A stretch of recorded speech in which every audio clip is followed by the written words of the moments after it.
menjauhi teman yang licik dan toksik. Ini sering banget terjadi di sekitar kita. Entah itu teman kerja, entah itu teman main, entah itu teman yang mungkin ada di sekitar kita juga, di lingkungan kita. Atau bahkan ada siapapun yang di situ ya, mungkin kalau Anda masih sekolah, Anda masih kuliah, juga mengalami hal yang sama. Anda punya masalah teman toksik, teman yang mungkin suka memanfaatkan ya, alias licik. Nah, di situ bagaimana sih cara menghindarinya? Sebenarnya cara menghindarinya itu simple. Kita nggak perlu ngomong ke dia, kita nggak perlu bagaimana. Ketika Anda ada waktu santai, mungkin bisa Anda lakukan dalam seminggu itu beberapa kali. Anda bayangkan aja di situ, Anda dikelilingi orang-orang yang memang sesuai dengan keinginan Anda, ataupun orang-orang toksik yang di sekitar Anda, orang-orang yang suka memanfaatkan Anda secara licik. Nah, itu Anda imajinasikan dia adalah orang-orang yang sangat baik kepada Anda dan menghargai Anda. Contoh begini, ada seseorang nih, ini kisah nyata ya, dia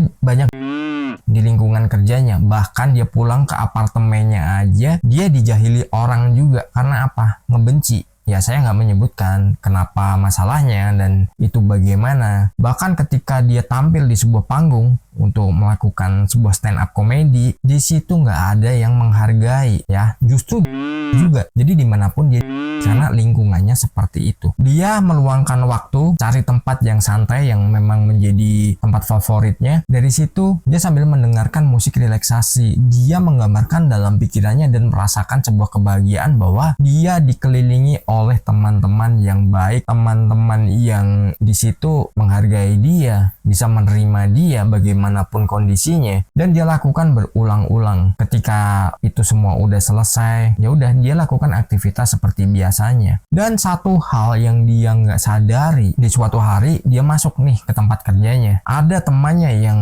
memang paling jahat, yang suka dengan parah, itu dia dipindah ke tempat lain, di kantor cabang yang lain. Ada lagi yang dia diberhentikan kerja, ada yang menjadi baik, memang karakternya jadi berubah, jadi perlakuannya ke orang ini jadi berubah. Terus yang biasa dia ketemu orang-orang yang suka ketika dia balik ke apartemen, itu udah nggak ada lagi, nggak nongol lagi ya, seumur hidupnya nggak nongol lagi, nggak muncul lagi. Lalu ketika dia menjadi seorang stand up komedian, itu dia bisa diterima dengan baik dan nggak ada lagi, dan dia bisa diterima dari situ, dan dia menjadi orang yang semakin terkenal dari karirnya tersebut, dari pekerjaannya dia nggak tinggalkan, dari stand up yang dia lakukan setelah kerja ataupun di long weekend ataupun di hari-hari libur, dia justru semakin mantap dengan karirnya itu, dan dia menjadi orang yang cukup diterima oleh siapapun. Misalkan Anda mengalami hal yang seperti itu, Anda di lingkungannya banyak orang-orang yang kurang baik ya, mungkin yang mengganggu diri Anda, entah dari pembicaraannya, entah dari perilakunya, entah dari apapun yang itu Anda rasa mengganggu, Anda bisa sempatkan ya, mungkin sehari ya, mungkin 5 menit sampai 10 menit Anda bisa kembangkan aja ya, dalam pikiran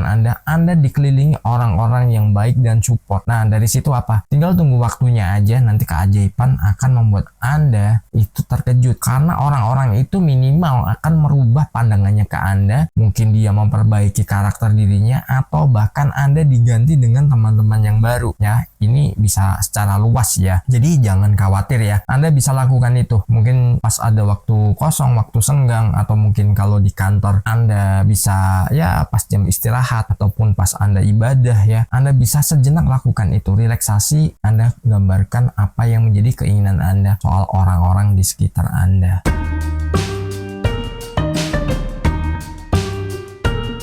Butuh pasangan atau teman. Nah, kalau misalkan Anda butuhnya teman, berarti teman Anda udah banyak. Tapi kalau Anda butuhnya pasangan, Anda harus memikirkan dulu ya. Anda mungkin bisa catat dulu pasangan kriterianya bagaimana, ya kan, secara fisiknya bagaimana, terus secara mungkin finansialnya, mungkin tinggi badannya, kalau bisa sedetail mungkin yang Anda inginkan ya. Nah, dari situ apa? Anda gambarkan aja kehidupan Anda setelah bersama dia.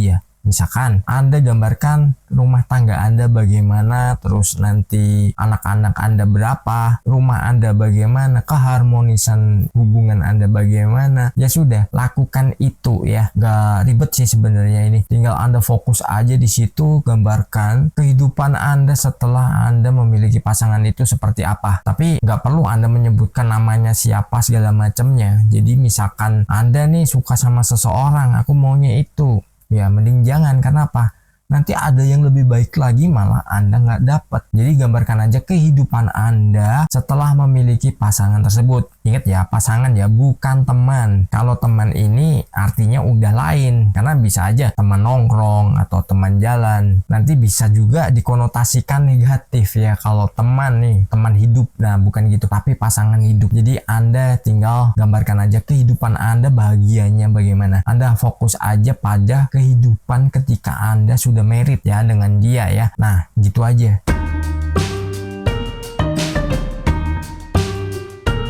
Afirmasi dan visualisasi bisa tercapai dengan mudah dan menyenangkan. Contohnya, kita menjalani segala sesuatu, terus kita melakukan nih visualisasi ataupun afirmasi, atau bahkan ada sesi khusus yang kita lakukan untuk mungkin meditasi ya. Dari situ biar itu lebih menyenangkan lagi, lebih ya pokoknya bisa berjalan otomatis dan bisa terwujud dengan segera ya. Segera ini tiap orang beda-beda ya jatahnya ya. Jadi menunggu dipantaskan dulu. Hal yang perlu dilakukan adalah setelah kita melakukan semua itu, maka ya sudah, kita melupakannya, jangan dikejar-kejar. Ketika kita mengejarnya terus kita berpikiran kok nggak dapat ya, kok nggak sampai-sampai ya, kok nggak begini ya, nggak begitu ya, itu biasanya justru malah nggak akan pernah terwujud, atau bahkan penuh dengan ya pokoknya udah deket terus habis itu nggak jadi. Nah itu perlu diwaspadai juga. Jadi setelah itu lupakan aja, nanti tiba-tiba bakal datang sendiri. Dan jangan dikejar, jangan pernah punya target waktu juga, tanggal sekian, bulan sekian, tahun sekian, bla bla bla. Mending nggak usah, pokoknya lakukan aja ya.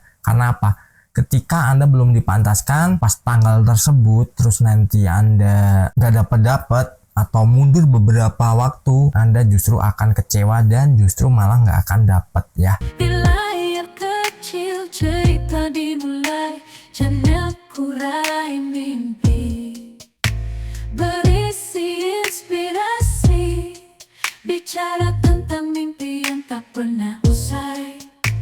Law of attraction, kunci